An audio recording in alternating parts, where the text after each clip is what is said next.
tìyàn ṣé mọ̀ pé as a matter of fact ìsìn ni rubber bag ò rain ìgbà kan wà tó jẹ́ pé rubber bag tún rain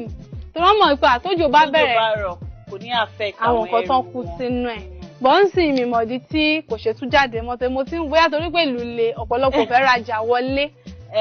ìyẹn tún máa pẹ̀lú dọ́là ti lọ sókè ọ̀pọ̀lọpọ̀ rajà wọlé if not nírú àsìkò yìí àwọn èèyàn máa ti gbé rubber bag jáde so fún àǹfààní ẹ̀yin tó jẹ́ pé ẹ ti rà ní last season ẹ ṣì nílé àsìkò àti tún nù ní ẹ má sọ pé kò sí ìvogo kò sí nǹkan kan nínú pé nǹkan kan wọ́n sí ìvogo tẹ bá ti múra dáadáa tẹ fine ẹlòmíì tó nílé ló máa wò pé mo rí lédì kan lé ní báàgì mi tí mo pa tìyẹn ló gbé òun náà máa ṣe kí ni á lọ gbé tí á tún nù ẹlòmíì àtúrí lẹ́nu bẹ́yẹn ló máa ṣe tún padà sí ìvogo dìgbà tí celebrity bá wọ̀ kó tó padà sí ìvogo sàwátà nílé tẹ́lẹ̀ àwátà dẹ̀ ṣe lè ríra lọ́jà a lè ra àwọn báàgì onírọ́bà bàtà onírọ́bà tó bá jẹ́ pé ibi táwa ń lọ wá jẹ́ ibi tó serious tá lè wọ bàtà rọ́bà débẹ̀ a lè wọ́ kúrò nílé tàbá dẹ̀ sún mọ́ ibi tá à ń lọ àpàrọ̀ ẹ̀ ọgbọ́n lè tán láyé ká wa lọ sọ̀rọ̀ then fún irun tá máa ṣe ní àsìkò òjò yìí àti tó ẹ bá mi yànnà náà yẹn. ẹ̀yàn lè fix ìgbà ooru làwọn èèyàn kì í really fix torí ooru màmá yan but period yà lè fix or ká braid. Okay. So lásìkò ooru àwọn kan tá sọ fún wọn pé kán ṣe ni pé kán ṣe dídé àdìmọ́lẹ̀ kán máa ṣe weaving kán máa ṣe irun orí mi sìn àsìkò tútù ni ó dáa fún tó bá jẹ́ pé ìgbà ooru gbogbo forehead mi gan á ti máa sweat but òtútù wulẹ̀ wá ń sìn so nǹkan tó máa bo orí tèmi gan ni mò ń wá so torí ẹ̀ ni mo ṣe lè ṣe rúrun báyìí ní àsìkò òtútù irú orí tí yìí náà sí ó dáa fún òtútù kò sí pé òtútù tẹ̀ tún máa rọ́ sí orí èèyàn kò dìgbà tí èèyàn bá ṣe irun tó gùn dé bàdí bá pé torí yìí náà là ṣe ó máa bò òtútù náà ọ̀pọ̀lọpọ̀ irun bẹ́ẹ̀ yẹn náà ló wà tó jẹ́ pé a lè máa ṣe nígbà òtútù tá a wà yìí bí àwọn irun wo tún ni. ó ní irun kan tó ti ẹ̀ṣẹ̀ jáde tó dàbí twisting bí ìgbà tí èèyàn ṣe twisting braid but weave-on ni ó ní irin tó máa fi ń fix ẹ̀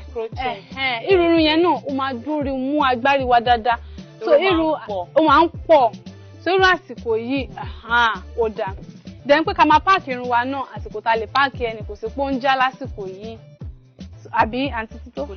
kò lè já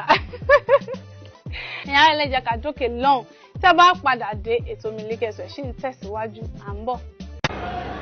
The winner of MTN Project Fame West Africa Season 3 is... Are you ready for this? Ready. Are you ready?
get your own shop. You got to make money if you want shop. You don't fit on my house to walk shop. And so we get the money non-stop. Just the road or get the bus stop. And just the follow, come club. And don't get to a champagne one bar. If you're ready, ready to get the money so the girls go there ready. No need to rush, no, you're ready. Walk hard, take it slow and steady, y'all.